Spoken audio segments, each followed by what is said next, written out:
am Kelly Leger. And I'm Amber Muto. And we are coming to you from For the One Studio, Studio One with Set Life. And today we have a guest with us, Mr. Scott Szabo. Pleasure. And Scott is what I would call film royalty when you have been in the industry as long as you have. Well, then that's your position. Yeah. I have a walker that says so. Oh. So what would you call yourself, Scott? I know a lot about what you do, but how do you define it all? I'm a composer, but I also do location sound and post-production sound. Okay, cool. And has the focus been features like film, TV? What? No, it's really just been, it depends. As a composer, it started out like everything. You start out with whatever you can get. Yeah. And then you land certain jobs, and that takes you on a trajectory. Sure. Mm-hmm. So I started out doing corporate videos and marketing videos, and then that led into a TV show which was a local show, which led into a statewide show, and then in 2001 I did a national TV show for Fox called Texas Justice. Oh yeah. And that, oddly enough, I've been doing court shows in daytime television for 20th Television, which is Fox's daytime division, for 21 years. Wow. That's amazing. I got 2 shows airing right now: a game show called 25 Words or Less with Meredith Vieira, and Divorce Court. Wow. Another court show. Oh, yeah. So my assistant said he looked it up and said I've done more court shows than anybody on the planet. Oh, wow. Which I don't know if that's it. I don't know if that's a great thing I or have not, no idea. right? But it's like it I can is. go dun-dun-dun all day long. Oh, you got it. Wow. Yeah. I think what you do, I said it from the first I got into this industry. Actually, my first short film I made, it was funny when I was working with the crew, I was like, okay, I'm sound crazy, because I believe that if you lose sound, you lose the audience. 100%. And I think it's, I don't know, you would say it's underrated. I think the people in the industry totally put the value on it. Right. Mm-hmm. I think the common viewer doesn't know why they were lost, doesn't know what happened, but a lot of times it's the sound, something with the sound was off. Yeah, it pulls you out. So Yeah. it's like if something is not, sound is one of those things that if it's done really well, you don't notice it. Right. Yeah. But if something goes wrong, you're like, what? That's and right. then you're out of the story instantly. Yes. Right. Instantly. Yes. And there's a lot of things on cameras. You could have shaky cam. You could have, distorted film shots for style. But bad sound is bad sound. Yeah. There's just no way to solve it. Wow. Yep. And in that same short film, so I was so crazy about sound. So I bought all this special sound equipment to go over to Africa to shoot. Wow. And we were interviewing the pastor there, and our sound was so good. We were picking up the rooster from like forever away. And it was like, Right. and I was like, oh my gosh, we couldn't get it to obviously stop Right. crowing or whatever. So then I was like, well, I guess we're just going to leave the rooster in it, because we could literally be here all day, or we're all loading up and going to a whole different location to get rid of the rooster. That is not how I thought that story was going to end. I thought I was going to end with we all ate. We did Rooster not for eat dinner. rooster, Oh. Kelly. That was not. No, that's not it. But it's, all those sound things are so important to creating the vibe of the show, the feel, the story, Right. everything is just so based on. So I think it's such a great thing that you do, what you do, and is such a great skill. So we always talk about being storytellers in everything we do and creating media and content, whether that's marketing, ad agencies, feature films, short stories, documentaries, whatever it is. Mm-hmm. You tell stories with sound. Right. That's really what you're doing, is marrying what we're seeing with that right sound that brings across that emotion, that solidifies the story, because you could tell it multiple different ways, but the different sounds that you pick really bring it home. Well, and to that end, because I do location sound as well, from time to time I get asked to do all 3. And that's not very common, but it seems to be happening more and more.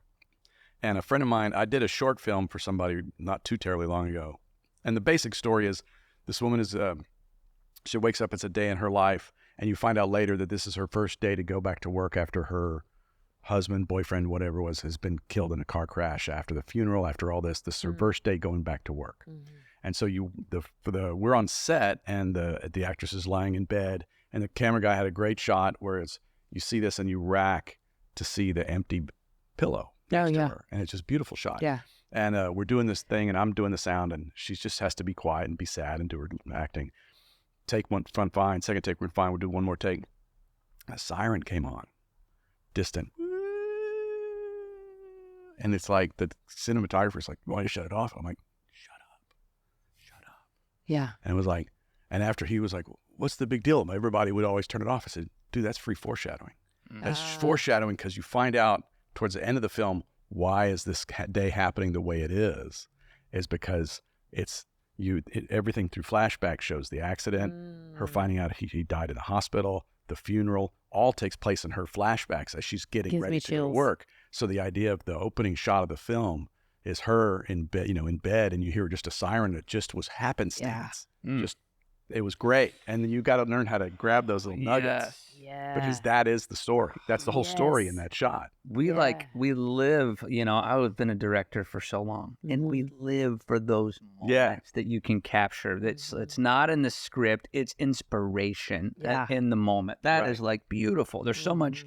One of my favorite words in film is subtext. Yeah. It's like, what are we saying, but we're not saying? Right. And you get to do that so much. There's just moments like that. And I always just say serendipity is your friend. If those moments will walk by you, and if you're aware of them and go, oh, this will help tell my story, we're going to grab them. Yeah. And then that just adds all this extra stuff, production value that I would, as the post guy, would I have thought to do that? Who knows? Yeah, yeah. But when I heard it, the instant I heard it, I was like, yeah. It was like, we've got to have this. And the guy's like, oh, we'll cut because it's trying to be helpful because of the bad sound. I'm like, shut up. Yeah. And it's what we do in film a lot of times, really good, writing stories and so forth. You're dropping these little breadcrumbs throughout the whole film, that's leading up to a moment that you weren't aware it was happening at the time, but in your head goes back to it later and be like, oh, that's what it meant. Or you watch the movie the second time, and you're like, oh, that I never was saw that. It was letting you know this was going to happen. Exactly. That's beautiful. Well, and there's so many, all these famous movie quotes that were ad libs. They were never in the script. True. It's true. Things like that. Hey, I'm walking here. And that was, they were shooting live on a street in New York, and the guy was really running a red light. And so, they didn't plan any of that. Amazing. There's just story after story.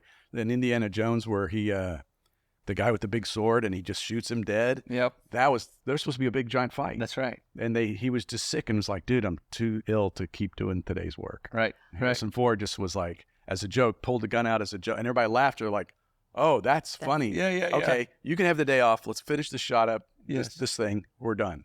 You know what? And I heard that guy, that sword guy, was actually really mad. Yeah, because he had a whole for so long, getting this whole thing for this big movie. Right. He was bummed, but it's like, but everybody remembers you as the guy who gets killed. That's right. Yeah. Yep, that's true. I think what we're talking about too is the call into the industry. Mm-hmm. Like, so in my mind, I keep saying there's a trade, and you can learn a trade. Right. Like, you can learn fundamentally how to do sound. Sure. You can fundamentally learn how to be a cinematographer. Right. And then there's the magic. Right. Looking for those, listening for the magic in your trade is next level, I think. And I think those that are really, I use the word called into an industry, whatever. It could be business, and you have like what they would say, oh, my gut says we should buy this piece of property, or my gut says we should move our business here, or whatever, right? Like in our industry, that gut instinct to say, no, leave the sound. Or no, that's the take. Yeah, and it's an opportunity. Like from a business standpoint, somebody sees a business opportunity and they steer their business, or they get money, or they set up this thing to go after an opportunity. The same thing you're doing in art, in our case, in film, is to find the opportunities. In the script, the actor is looking for opportunities in the words that allow something to come up. Mm-hmm. The cinematographer's looking for opportunities from the script to grab moments, or in life to grab these moments. And same thing with music and sound and everybody. I mean, I don't know how many times I've said this director. The last film I did was for Greg Carter. He's a local director. He's done really well for himself. He's now working for Paramount. We're doing Paramount movies, and we just get us like where you get this it's like a second language with each other, where you just hear each other. And he goes, that, I mean, that, and we just start playing. Yeah. And I've learned to record the improv. Yes. And the improv was like, you go, I'm just going to bang this out. And there'll be wrong notes and there'll be bad chords, but it's like the essence is there. The roadmap is there. And you're like, oh my God. And I'm like, okay, we'll spot together doing that. Now we just spot together and I'll just jam on stuff. Okay. And we'll talk about, remember that song we liked? Yeah. Oh yeah. Something like this. Yeah. And then I'll record it. And then I can go polish it up and turn it into a thing that's presentable. But it's like, because I went to art school. My mom is an artist and taught art when we were growing up as kids. And I went to HSPVA for fine art because I didn't think I was ever going to be a good enough musician. I just kind of had an insecurity complex. So I was like, well, but I could draw in perspective in the second grade. Wow. So literally I was being dragged around from class to class. Like my little trick as a kid was like how to draw a sailboat that was looking like it was windy and sailing in 3 dimensions in the second grade. So I was dragged around like, okay, kids, this is how you do it. And I'm, Yeah. Because you have a formula. You do this, and then you do this, and you do this, and now it looks like it's the thing. Yeah. Wow. So I went to art school, and there you learn just about ideas and abstraction. They literally, and that's a great school because we spent a whole semester learning how to do abstraction. And it's taking things and reshaping and reshaping and reshaping and reshaping. So you get something new out of it. Wow. But it all comes from the core of the thing. I mean, my abstraction class I was given those cameras with the billows that do that. Yes. That was my camera, and you set up, and you have to abstract that for 3 months, and you have to abstract it and carry it to the next level, to the next level, to the next level. Wow. And it really teaches you how to think. That's good. Yeah. And that's the one thing I really learned was there's always more than one way to solve a problem. Oh, 1,000,000% on that. Yeah. You can get to the same destination from 1,000,000 different angles. Exactly. The important thing is that you get to the destination. Right. Whatever that destination and however is. the way takes you is your way. Man, there's so much good stuff there. Yeah, there's a lot to dig into on that. I mean, just talking about the awareness of the opportunities or the happenstance of the things. Like most people, if you get stuck, you can get stuck in a script. Yeah. If you get too analytical or too stuck on and I understand you gotta make your day on a production set. I get all that, but if you get too stuck, you can miss the magic. You can't can't get so rigid and so stuck that you start missing those things. Or, I was an editor before I was a director for years and years for advertising. Probably makes you a better director. It does. But because I knew that I could cut that scene so many different ways. Right. And oftentimes, I'd work with a lot of advertising agencies, and we'd have storyboards that we were shooting, and thereby, of course, have storyboards that we were editing to. And some agencies would be extremely stringent on the fact that we're cutting this way and da-da-da, and that's fine. But I always said, let me cut it a few ways. Let me cut it a few ways just to see.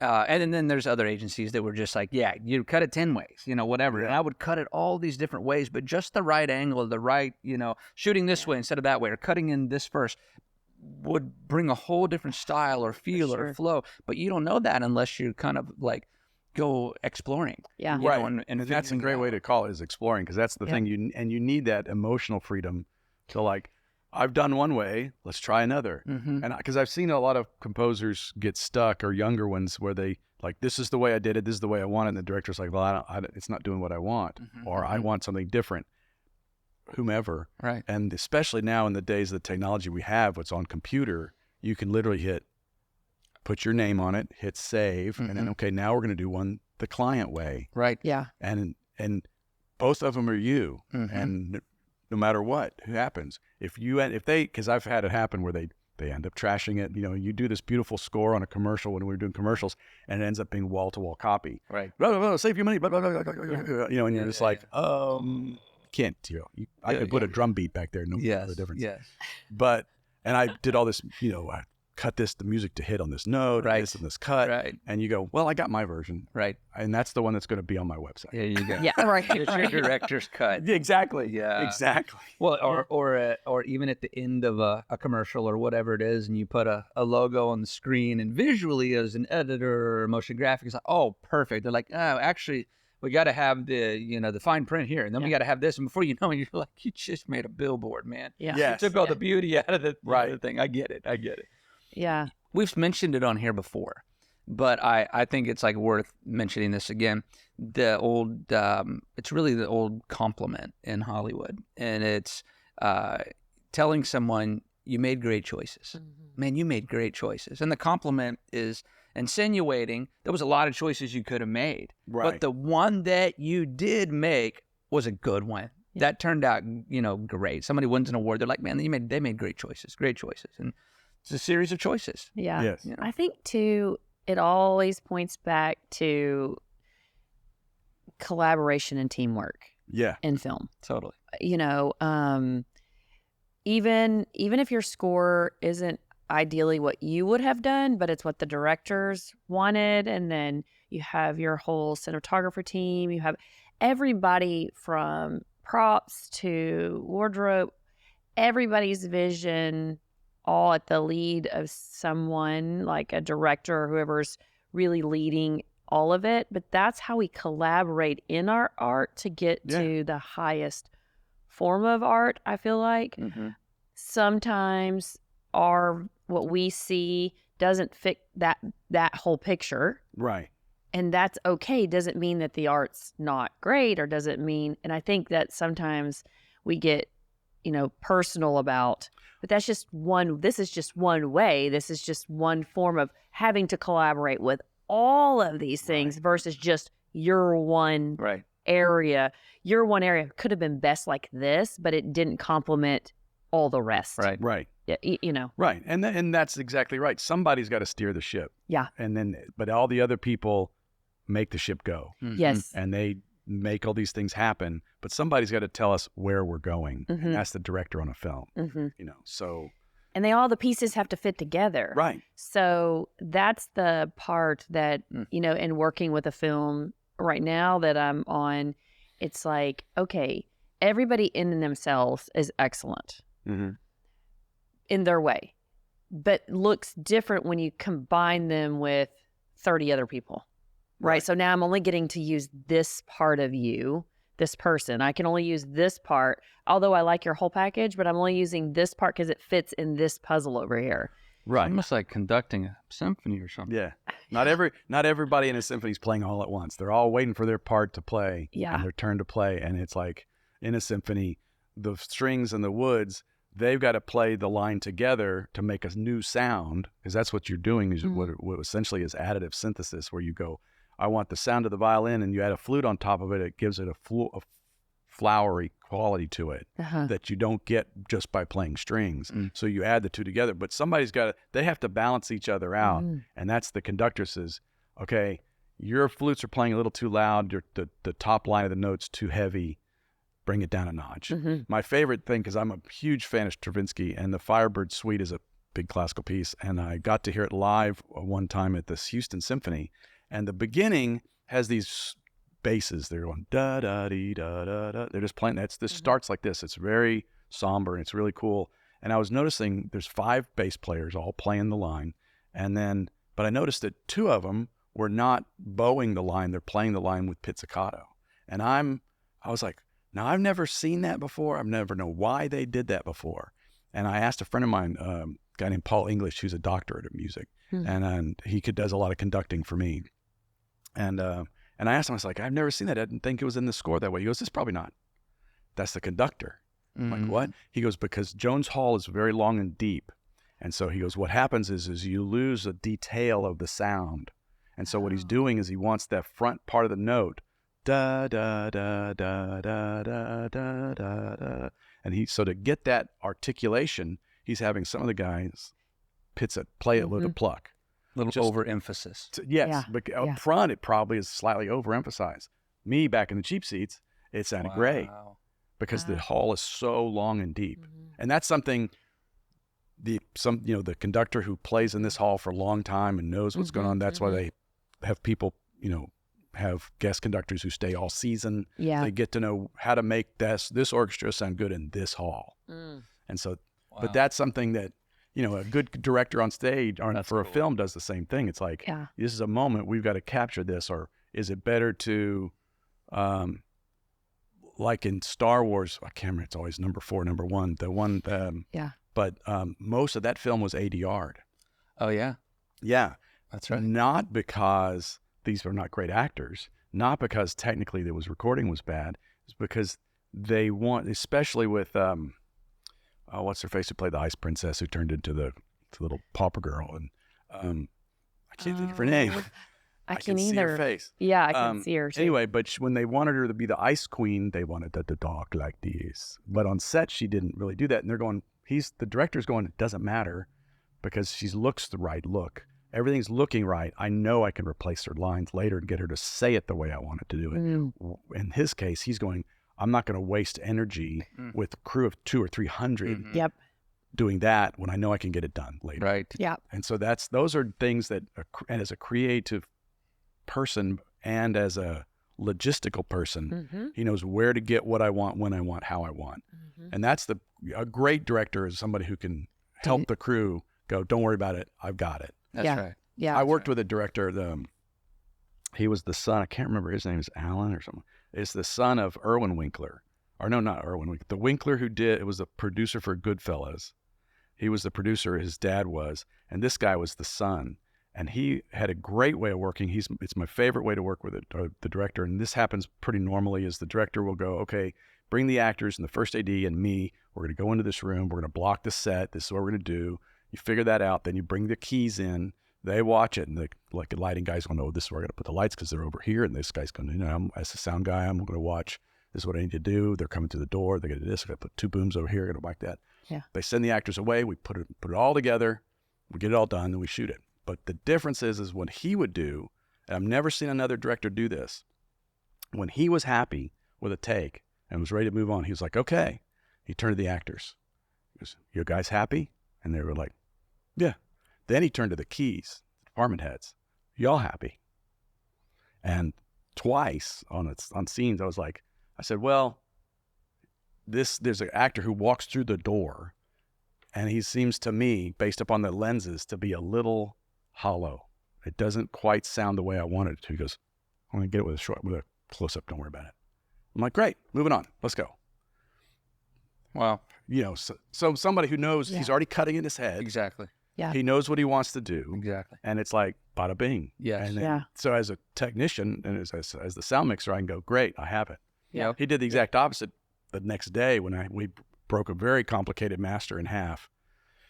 2 cameras, wide and a wider. And he ended up shooting this last guy has a line, and it's like this close a choker right here. But this lens is really wide. So because this lens was so wide, I couldn't get the boom into the shot on the choker. And I asked him, are you going to end on the choker or are you going to end on the wide? I said, because I don't get this. It doesn't sound natural to me. It doesn't sound like this shot. Yeah. And I said, could we just start, I said, can we just start when we take up the next half of the scene, can we just start it a couple of lines early? He just went to the actor and said, we're going to start 2 lines early.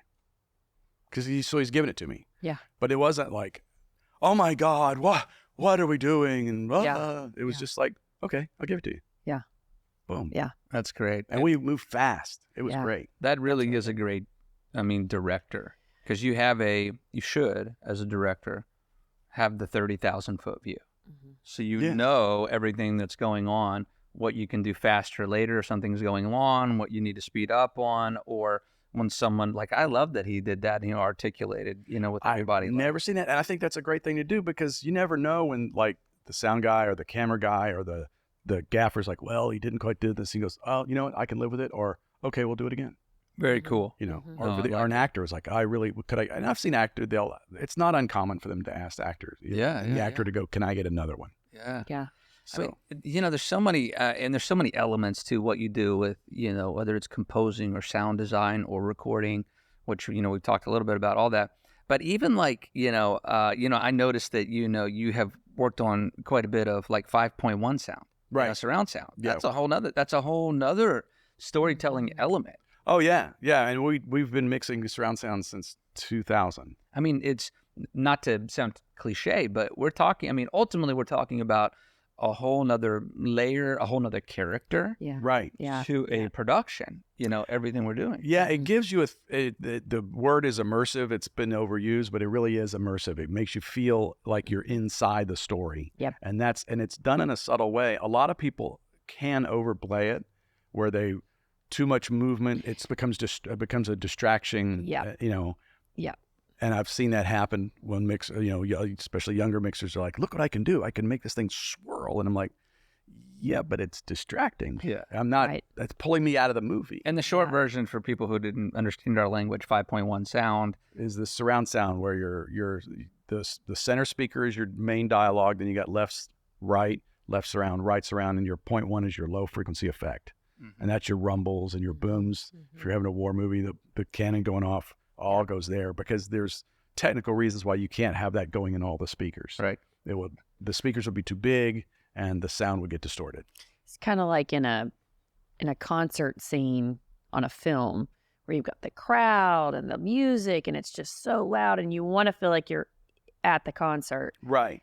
But the story is that the lead singer is dealing with depression and things before he went on to stage. Right. So if that is too much, you lose the emotion of what you're trying to capture in the story, which is he feels overwhelmed and angst in it. So you almost have to do the wow, and then you're coming back down to him. Right. And that's where... So the crowd might be more muffled. Exactly. Because in the distance, he's distanced from the crowd. So saying that through sound. Right. Right. That's how we get that visually as we're wide coming into him, and the sound has to match that as we're falling or into even him. like cinematically, that's where we would use rack focus, pull focus, rack focus. We're turning focus to you, turning focus to me. I'm telling the audience what to focus on, what to do. Yeah. All this nuance here of film. So your world. Oh my God. Yeah. I love No, I just did that yesterday. There's a film I'm finishing up today after this, and it's a short film. And in this, I can't go too much, but the story is a young girl discovers a way to pause time. And so the first time it happens, it's in a noisy, we put her in a noisy grocery store. So she's shopping and you hear the ding, ding, ding, ding, and the carts and the babies and the thing. It's like just chaos. And they're talking, and the couple is having an argument, and all of a sudden it goes, and it just goes silent except for this little sound design.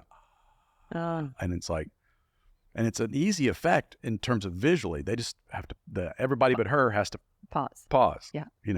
And it works brilliantly. And they do a post effect that kind of adds a little mystery to it. And then she comes back out and is like, what happened? Yeah. But the same thing is like, we make the sound swoosh and disappear of the whole crowd to silence. That helps signify to the audience something has changed. We're no longer in the world that she was, which was the regular, noisy, busy grocery store. Mm-hmm. She's now paused time, and you're doing all that with sound. Yeah. Wow. That's it. If you watch, so I do like 1 billion Zoom calls a day, I swear.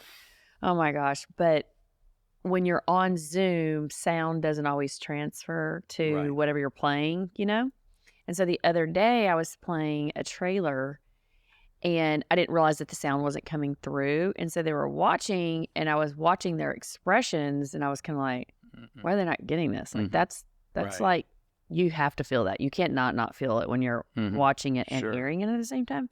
And then I go, can y'all hear this? And they were like, no. And I was like, even though it was shot unbelievable, without the sound, you're kind of confused, weirdly, even though you know what you're looking at, but you're still kind of, because the story isn't fully told. You're not fully hearing the story. And not just regular, quote, regular audience people who don't know how to articulate what they're feeling. Yeah. But they know it because we've had 100 years of sound and cinema, and it's been developed. Yeah. And I tell independent filmmakers, you're not competing with the indie filmmaker next door. Yeah. You're competing with Hollywood, and they've got 100 years on you. So you've got to bring your A game as best you can with the budget you got, and write your story to fit your budget. And then it's just because it's just too easy to mess up. And I worked with a director on what was that, Texas Chainsaw Massacre.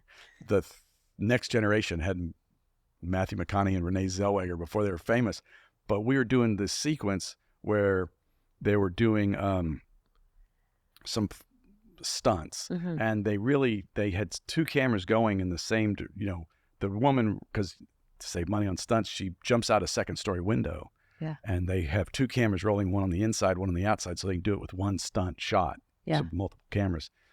But I only had one sound recorder, so I could only take one POV, so you always follow the A camera. And when we're watching dailies, back when people watched dailies with the team, and he got upset if they didn't put the sound, even the wrong sound, because he could not watch a film that was silent. Yeah. He couldn't, it just bugged him. Yep. And so he's like, just put something on it.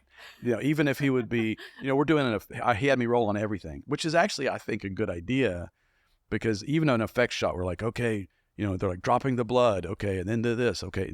There's no dialogue going on there, but you can hear blood hitting the grass. Sure. And even if they're talking over it, you can cut it out. Even if it's not good enough, because there's generators or something going on, that's the guide that I'm going to do in post. It's like, that's exactly where those sounds hit. I can hear through the garbage, this is what the sound's quality is, and I can recreate it. Right. Because if not, I'm guessing. Yes. Yeah, that's good. Tells you what the room sounds like, a lot of things. Yeah. I tell, I tell indie filmmakers, like, the typical scenario is we're moving from point A to the hero's house. While the crew's moving in, we're going to steal a shot of the hero pulling into the front yard and walking in. No big deal. And they're like, just sound guy, just get in there and get things ready and and there's no sound on that shot. And it's like, you just cost yourself $500 to $700. Yeah. You're paying a sound guy anyway. Yeah. Just roll on it. Everybody shuts up, roll in it, pulls in, gets out of the car, walks in. At the very best, that is a basic room tone to work with. And then you can do things like, his mama die and he's coming home, so he's sad. So maybe you put a little gravel to the tires, shut the door quietly. He's pissed because he thinks his wife's having an affair and he's coming in hot. So you add a little squeal to the tire, slamming the door, hard footsteps. Those will tell a lot of stories. That's true. Yeah. But if not, I can do it as a sound post guy, but it's easier. And then I know the intention, even if people are yakking through it, which is not my favorite thing. It's like, tell the direction if you need to. I get it. Yeah. But for the crew to be, Sure, flapping lips, what's going on is silly. It's a you're wasting your money. Yeah. I know we're like getting slim on our time here. However, can we do this a lot on Set Life? We'd love to hear stories from the industry. Do you have any good ones? Like, well, you mean my good stories? Yeah, family friendly, but good ones. Like a funny moment, something that stood out as fantastic. Well, I worked, it's not fantastic, it was just interesting to me. Yeah. I was working with Ryan Reynolds. Yeah. Is it Reynolds? No. Who was in First Man? I only worked with him for 3 days. Ryan Gosling. Ryan Gosling. Ryan Gosling was in First Man. They were supposed to shoot it here. Okay. They didn't for several reasons, but they did shoot the behind the scenes footage. So the main cast and crew would come down, go to NASA, try on real astronaut suits. What does it feel like? What is it like to sort of help them get a sense of what it is to be that? And everybody's like, don't talk to him. Don't talk to him. Don't talk to him. He's busy doing his thing. So we're out in the back, and they've got a new lunar rover that they're building, that they built when George Bush we're going to go back to the moon in 2025, which we're still planning. So that device is still there, and they've been training on it, learning. Well, he gets to drive it. So after he gets to drive it, the new moon rover, he comes out, and I'm waiting for something. And I just turned to him, and I was like, I'm not supposed to talk to him. I was like, so, and you could tell he has that sort of look like, oh, here it comes, And I went, because he just did Blade Runner 2049. I said, "What's it like to work with Harrison Ford?" And he just lit up. He was like, "It's like working with a grumpy old detective." It was, you know, and we had a nice little conversation about Harrison Ford and what's it like to work with him as an actor. Yeah. And I thought that was great. Yeah, that's cool. Yeah. But because it was, I'm sure he was like, "Oh, here comes some schmata." Talking about He just whatever. wants to talk. Yeah. Yeah. That's a cool one. But he Yeah. was a good guy. But, you know, you got to let them do their process and do their thing. Yeah. That's the funniest part is you go up to walking with an actor and you're on set or something, or even weirder is I work as a composer. I'll be watching these people's faces for a couple of months. Yeah. So I get to know them. Right. in my I head. know it as an Yes. editor. I know exactly what you're talking about. So I go up to Eric Avari after a premiere of a film we worked on together, and I'm like, "Hey, Eric, blah, blah, blah, blah, I love the scene we did this. It was yeah," and he's kind of like, Who are you? "Who the hell are you?" Yeah. And it's like, "Oh, that's right. I've been in a darkened studio, me, a computer, and screens Yep. for 2 months, Yep. Yeah. watching your MOOC as I'm writing music for it. So, Yeah. hi, I'm the composer." Yep. I get it. I've done the So, same thing as an and you editor. think you know these people, and you're just like, because you get so intimately into their story, Yeah. and into their character, Yes. and into Yep. the way they say it. It's true. Yeah. Well, you felt like you've known them and you've had conversations with them. Have you listened to the same sentence over and over and over? And You know a lot more about them than most people. You've examined them yes, a lot closer than most people. Really That have. character. You've Yeah. examined that character. Yes, and that's the other thing. And is that's it's the true. that's the true. You're crazy 100% part right. is Yeah. it's the character Very which true. they're portraying. So it's actually, That's true. you know, I've seen people that have influence that whenever they're doing their gift, Mhm. whatever that is, acting, singing, on stage, influence, whatever, Right. they come down out of that. They step out of that character. They step out of that talent. And you're like, is this the same person? Like Right. they're so different. Yeah. Right. Yeah. How Yep, they seen that. behave, corely who they are is so different, you know, Right. Mhm. that you're kind of like, whoa, you really see their talent. Mhm. Yeah. Because it's not that, I mean, they're ornately not that person or that Right. way. I mean, I would say since you've said Ryan Reynolds, okay, I think he is the same off camera as on Oh, really? camera. Like his personality is kind of portrayed through a lot of, but I've also sat with some others where they're very dynamic, supposedly really social. You would think they would have to be social. They're up on a stage. They're conveying this great message. They're doing things. Step down, go to the table and visit with them, and they can't even literally converse with the people. You know, they're very immensely shy Yeah. and introverted and all of that. And you're just like, wow, Yeah. that's true. so crazy that, That's you true. know, that again speaks to the excellence of your trade, to the fact that you have to get so submerged in a fictitious character, Right. right? That Sure. that you're telling this story of. This is movies. This is why it's entertainment. Mhm.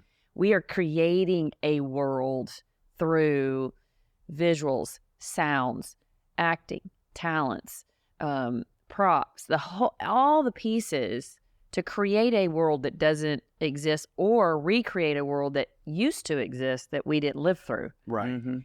And how everybody working together is able to accomplish that same one vision to create that spark of magic, what I say in this industry.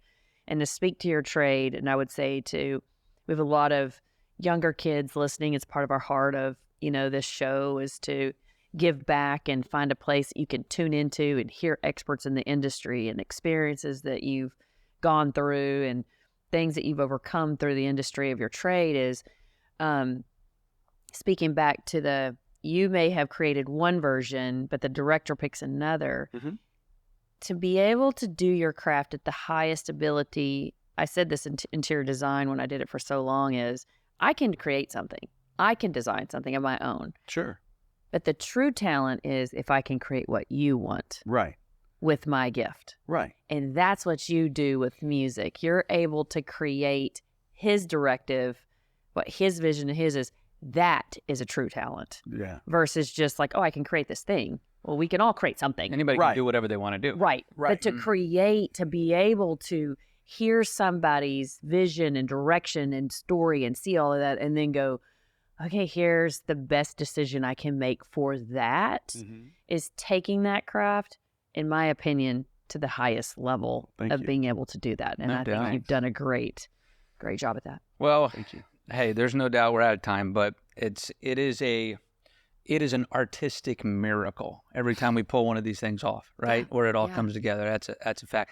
But Scott, how can people connect with you? Is it online or websites, or what's the? Yeah, there's the company website. The company's been around since 89. A That long long? time. If we have to think that long, that's not that long. Yeah, I think so. Yeah. In the 90s when we started the company, Szabo Sound of Music. There's a website, SaboSoundofMusic.com. The and is A-N-D. I've got a SoundCloud. It's called Szabo Music.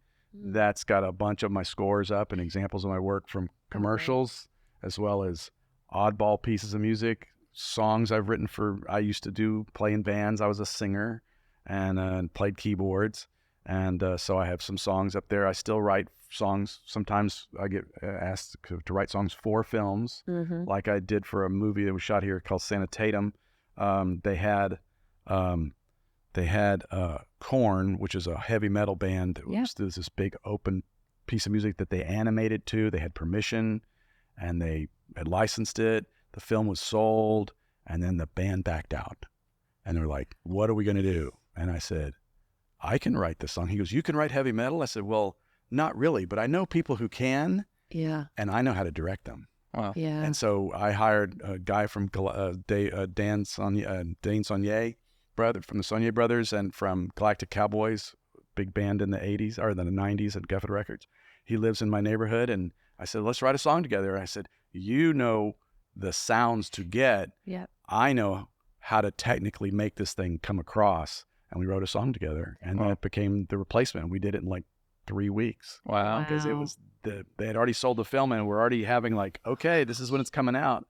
And the other band was like, "He changed his mind. He doesn't want to sign." And they're like, so I had to write it to the exact tempo and, things like that. And it's like these certain moments, because they had done animation for the film based on that song. And so we had to figure a way to pull it out of our hat in a couple of weeks. A gift. Yeah, true gift.